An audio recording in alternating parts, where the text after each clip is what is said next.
Thank you for tuning in to the Keeping It Real with KC podcast, a no judgment zone podcast that covers lifestyle, entertainment, news, and sports. Even though KC doesn't watch sports, but these are minor details. By the way, he reads tarot cards too. Yes, I really mean it. He reads tarot cards too. And now, the host you've tuned in for, KC Phoenix. Good morning, and thank you again for tuning in to the Keeping It Real with KC podcast. I am your host, KC Phoenix. And, okay. I meant to do this article. I meant to discuss this news article. But then I got distracted by the other news article, my previous one, on the episode about the kids didn't know that bacon wasn't a vegetable. So I got distracted doing that. And I was like, I'm going to get to the priest article. So now, here I am getting to the priest article. Also, just a heads up, I'm going to make a few light announcements at the end of the show as well after I finish this article, just with if I can enunciate, put diction on my words here, with words. I said with words. It's still early in the morning. Bear with me. Okay. With some things that I will be working on this weekend. So I'll make those announcements at the end of the show as well. All right. Before I go any further, I'll try it, man. Okay, I'm starting to get the church giggles. All right. Let me focus. Before I go any further, KIRWKC.com, main podcasting platform. This podcast is carried on Apple, Spotify, Google, iHeartRadio, Pandora, Overcast, Bullhorn, Amazon Music, Audible, and several other podcasting platforms. Please feel free to listen to this podcast on whatever platform is most convenient for you. KIRWKC on all the social media platforms. As for the article, I got totally sidetracked. I was going to tell you something else, and then I got sidetracked. Oh, now I know what I was going to tell you. For my Spotify listeners, just a heads up, if you want to watch the video, this should be available in video. What I plan to do usually is if I record a video, I will tell you, even though they say that it's supposed to tell you or give you the option, do you want to watch it on video or do you want to watch it or do you want to listen just the audio? I'll still let people know that, hey, the video version is available on Spotify, which also is available on YouTube as well. I started back uploading to YouTube.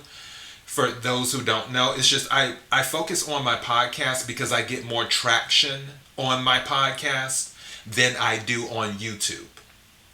So I put my energy where I get the traction at.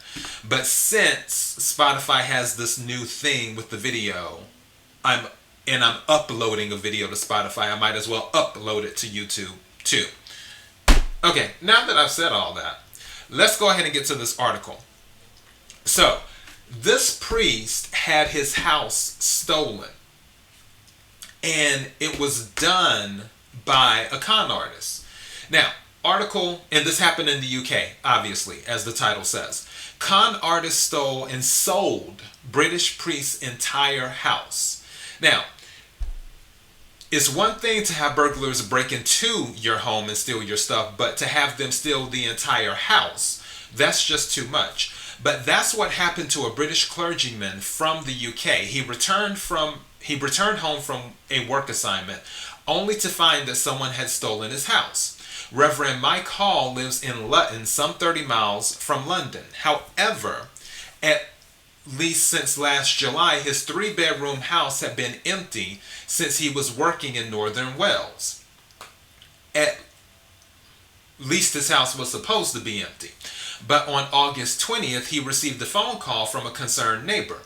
The neighbor, who was aware that Hall wasn't at home, had spotted suspicious activity in his home. They told Hall that all the lights in his house were on and they could see someone inside the property. Alarmed, Hall took the time the next morning to drive down all the way from Wells to Lutton to check on his house. Only when he got there, it wasn't his house anymore. When Hall got to the house, he promptly walked to the front door and tried to open it, but his key no longer fit the lock. I went to the front door, tried my key in the front door. It didn't work, Hall told the BBC. Luckily, or more like disconcertingly, a helpful soul opened the door for him. A strange man opened the door from the inside. Of course, in Hall's mind, this person had no business being in his house, so he didn't waste time on cordial greetings. I pushed him to one side and got in the property. I really didn't know what he was doing there, he said. And then the worst of it hit. Someone had completely emptied the house and torn up the place. All of it was gone, from Hall's furniture to his private possessions. The shock of seeing the house completely stripped of furniture, all furnishings, carpet, curtains, everything was out of the property, recalled Hall. The stranger who was in the house explained that he was a builder who'd been hired to work on the house. Hall wasn't buying it though. Why would there be a builder in his home he hadn't hired? I haven't sold the house. This is still my property, he told the man. At this point, Hall understandably called the police. The builder, who must have been extremely confused, left and soon returned. With the builder was another man who claimed to be the house's new owner's father. Wow, that's a lot. Hold on. I'm going to read that again, because reading that, that's a lot to digest. Okay. With the builder was another man who claimed to be the house's new owner's father. The house's new owner's father. So the owner of the house father. Wait a second. So okay, whatever. He was very understanding when he returned to the property, when he returned the property to Hall. Hold on. I thought I had turned off my phone. There we go. All right. Nah, just kidding. He told Hall that he bought the house from Mike Hall in July and ordered the Reverend to leave. It is now my property. You are now trespassing. Get out, the man told Hall. By that time, the police had also arrived.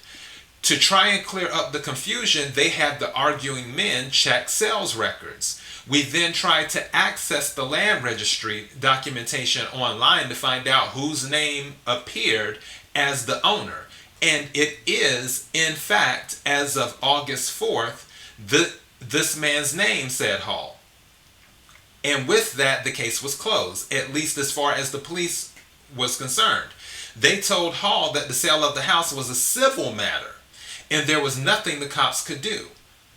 I was shocked. Having seen the house in the state it was, I was in a bit of a state of shock anyway, Hall said. But then to be told by the police they didn't believe a criminal offense had been committed here was just unbelievable, he added. Of course, someone had committed a criminal offense. According to information the BBC acquired, a con artist stole Hall's identity and sold the house for nearly $180,000. The fraudster had created a fake driver's license he used to impersonate Hall. He had also opened a bank account and a phone line using his stolen identity. As far as the law was concerned, the new owner now held the legal deed to the house. In fact, according to Bedfordshire Live, the police didn't take the criminal case seriously until the BBC Radio 4's You and Yours program contacted them with the evidence. An investigation has been launched and we are currently following several lines of inquiry. whilst supporting the victim involved, Detective Inspector James Day from Bedfordshire. Okay, got to get that one out. Bedfordshire Police's Serious Fraud Investigation Unit said, "We recognize the distress that incidents like this can cause victims, and we have taken steps to improve our response to these types of incidents in Bedfordshire." Day added, "That's probably a cold comfort to Hall after the cops told him that they just didn't care. Fraudulent property sales are rare in the UK, but not unheard of. According to the Land Registry, the agency paid nearly 4.8 million in fraud compensation last year. We work with professional conveyancers." I had to look at that for a second. Conveyancers, such as solicitors, and rely on them and the checks that they make to spot fraudulent attempts to impersonate property owners, the Land Registry said. "Despite our efforts, every year we do register a very small number of fraudulent transactions." So that's the article. I just thought it was crazy because there is this, it's this thing, this service, and they didn't pay me to do this at all. And it made me think about the service that I have been seeing, and I'm like, okay, like, come on now. Is this just enough? You know how people come up with these services and no one really uses them, and it's just, I just feel like it's kind of a money grab at times. But when I read this, I was like, wow, if they would have had that service, it's called, I think, Title Lock or something like that, where people can go online and get your title. This is another type of scamming or fraud or whatever. Which, by the way, and you know what, this is just a side story since we're talking. People who commit fraud,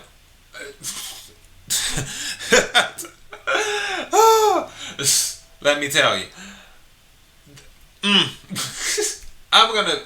this is gonna be uploaded on YouTube as well, so I'll select my words carefully. Let me just put it like this: the penalty for committing fraud should be a whole lot more severe. And by fraud, I'm talking about this type of fraud right here.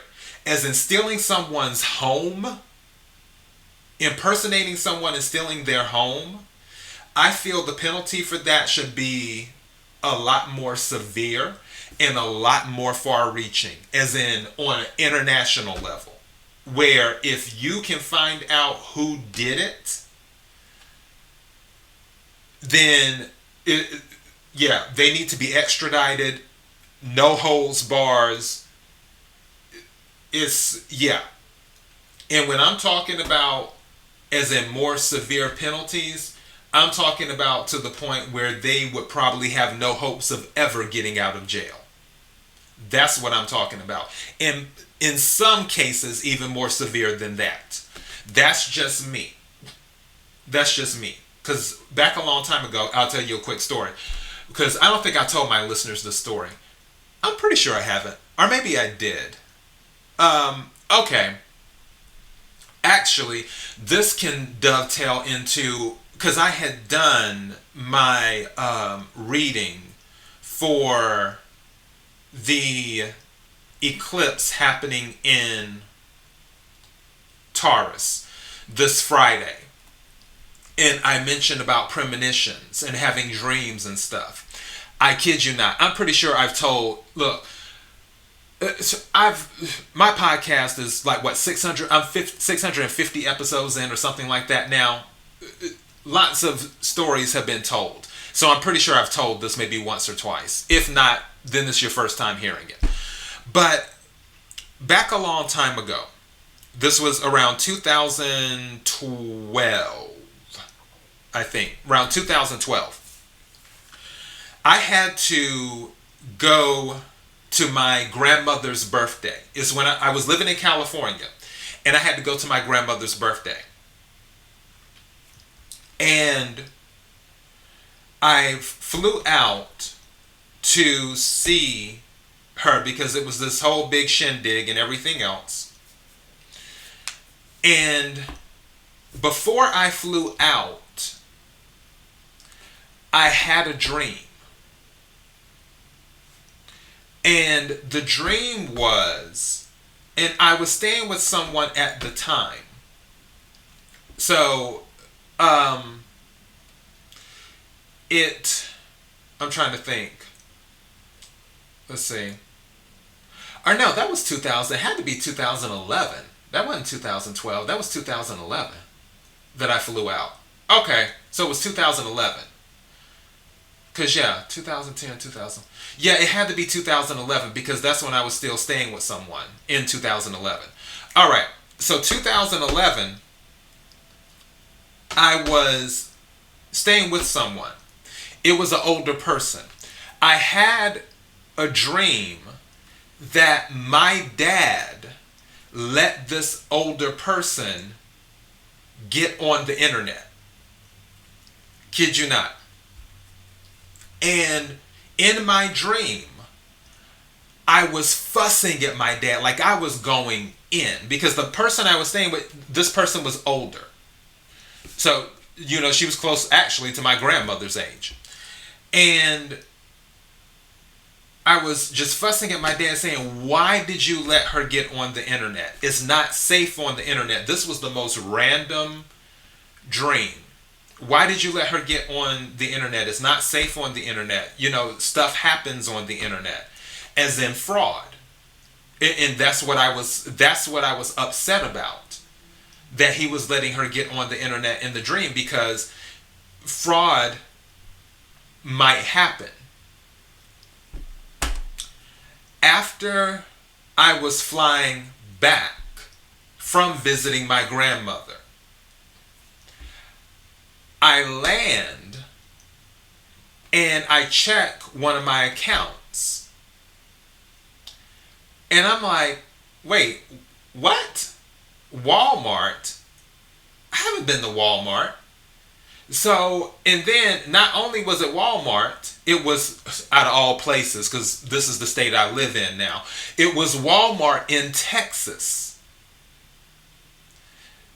Mind you, I was living in California at the time. I'm like, I haven't been to Texas.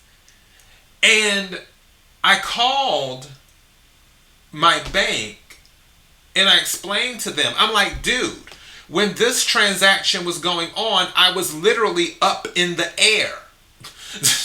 So, what's the malfunction? And they were like, well, your card was used in Texas. I'm like, no, my card was physically with me on the plane in the air. I didn't stop in Texas. We didn't even have a layover in Texas. It was a direct flight. And I was like, and the guy was like, oh, it was in the store. I said, well, it couldn't happen in the store because I had my card with me. And then he went on to explain. He said, well, that doesn't matter. They have a thing now where fraudsters can copy your credit card information, put it on a card, and then use it. Which I guess that's the thing with the chip now. Or whatever. But hell, who knows? Now in because this is what, 11 years later? We're in 2022. Or, well, we're about to be in 2022. They probably have something where they can do a fake chip now as well. But I digress. The thing is that was a premonition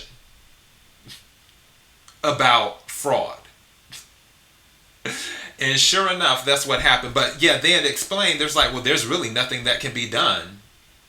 I'm like, all we can do is have you sign an affidavit saying that you didn't spend the money. I'm like, yeah, I'll sign an affidavit. I was like, I can show you the plane ticket too, as well. But that kind of irritated me. Because I'm like, there's nothing that can be done. You're telling me that it happened in a physical store with my credit card information at the time. And you can't trace, and I mean, call me Nancy Drew or whatever, and you can't trace the time of the transaction. It's like, we have this thing with Congress now where they're monitoring the transactions of your bank account if it's over $600 or whatever, where they're setting that into play if it's not already in play. And they can do that, and banks can monitor that. But you're telling me that a bank can't retrace its steps on when a transaction took place down to what register the transaction took place at in the store, where if they coordinate with the store, which was Walmart, where Walmart can say, okay, the transaction took place at register 5 at 7:21 p.m. and whatever cameras were in the store, and then start looking. It's just, I just don't, that just doesn't set well with me. It really, really doesn't. That's one thing. I think the penalty for fraud should be very severe, like ridiculously severe. Almost in some cases, I'm going to go ahead and say it, the most severe. Read between the lines. And yes, people are going to be like, Casey, aren't you spiritual and all this other? Yes, I am. However, first of all, I'm still human. Second of all, do you know what that man would have felt like? Can you imagine? And this is just his situation. I'm not talking about all the fraud that happens to all the other people on planet Earth. Can you imagine what he truly felt like if he had pictures of his parents or his, he's a priest, so he probably doesn't have, I don't know if he has. Can priests have kids? That, I think it varies religion to religion or whatever. So yeah, maybe he had kids, maybe he didn't. Whatever. His family members, his friends, stuff that from trips that he may have taken. He was already working out of town, so it's clear that the man travels. So his mementos, all of his stuff was lost. Everything that, when it comes to memories, and you should listen to, I have an episode, it's an old episode. You can listen to it, it's called Recall. And it's a thing about sometimes when your memory is there, but it's hard to recall the information. And that's why sometimes it can be good to have pictures, even though I'm not a picture person, believe it or not, where you can go back to the picture, because I remember, especially with this move that I did here to Texas, and I was pulling out some old pictures, and then everything was just coming back to me. I'm like, oh wow, I remember it like it was yesterday. It was just bringing it all back to me and stuff. Those memories. That man, he doesn't have access to that anymore because someone took it upon themselves to game the system and steal his home. And my spirit is telling me, and this is the other thing too, this whole situation, my spirit was talking to me, and you can go ahead and click off by now. This is just me on one of my rants or whatever. If you don't want to hear the rant, it's whatever. But my spirit was telling me, when I had seen this article, I felt like there was more to it than what's here. Something is telling me that whoever did this scamming, it wouldn't surprise me if it was somebody that this priest came in contact with. Whether it was contact over a long period of time or just contact over a short period of time. I don't feel it was something where, they found the priest's information and then they bought it off of the black market or something like that. I don't believe that's how they came into the priest's information. I believe that whoever this fraudster is that stole this priest's information, they were already casing him, is what I think. This is my 2 cents. I think they were already casing him. they knew what he did for his line of work. And once they figured out that he is not in town that much, they decided, okay, he would be the perfect target. Or the mark, is what they say. That's what I think went down. That's just, my spirit is telling me that. That's what my intuition, and my intuition is pretty damn good. So that's what I feel happened with this. But as for fraudsters, I said what I said. So I'm just going to leave it at that. So now, as for wrapping up, closing announcements, I'm done with most of the 2022 readings. The only signs I have left to do are Scorpio and Sagittarius. So my goal is to do Scorpio and Sagittarius 2022 readings this weekend. I'm revamping everything because the whole situation with Google Voice, it screwed up the entire interview situation. It was a tower moment, like I said, but it was a good thing because this show is expanding anyway. So it worked to my advantage. It forced me to get out of my comfort zone, because the comfort zone was, okay, call in, let me press the number 4, and then we'll do the conversations, because I never invested that much in the conversations with KC because it's not a huge percentage of the Keeping It Real with KC podcast. However,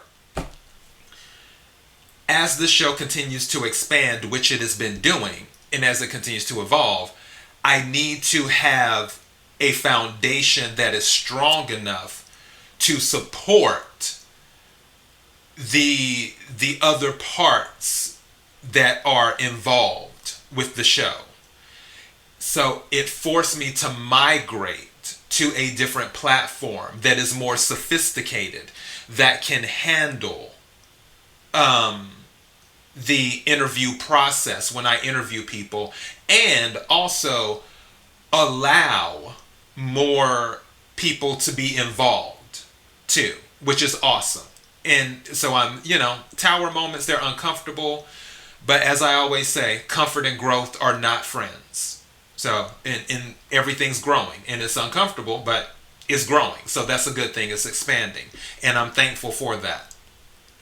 So I will continue revamping and wrapping up the changes of migrating stuff over to the new platform and getting that out the way this weekend. So yeah, my focus is the 2022 readings.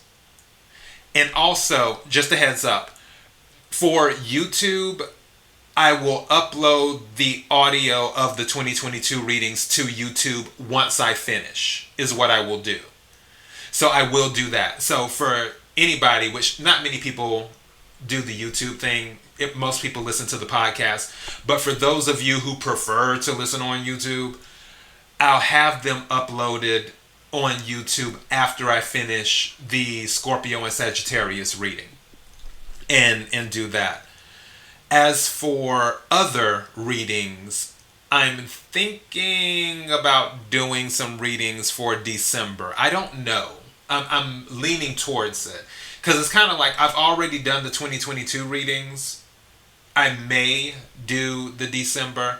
I'll see where the energy's at, and not just the energy in general, but where my energy is at. What I'm thinking about doing is something a little bit different. I won't do as much with the tarot cards. I might lean more on either oracle cards or the Kipper deck or something like that for December, just to switch things up a little bit and do that. Or I might use my situations deck, because I have, for those who are new to the show, I have 2 customized tarot decks. And they're situations decks is what they are. They get down to the nitty gritty of the situation. And I might use those because I haven't used those in forever. And I might just do that. And clarify with maybe the tarot cards and do it that way if need be. So yeah, that's where I'm at on things. Thank you to everyone who's been supporting the podcast. I appreciate you more than you know. I've been watching the listens and all of that stuff. People have been listening to the old episodes. People have been listening to the new episodes and the episodes in between. And I can tell some things are more popular than others. Some people like the lucky numbers. Some people like the tarot card readings. Some people like the news articles. Some people like the readings for the collective. Oh yeah.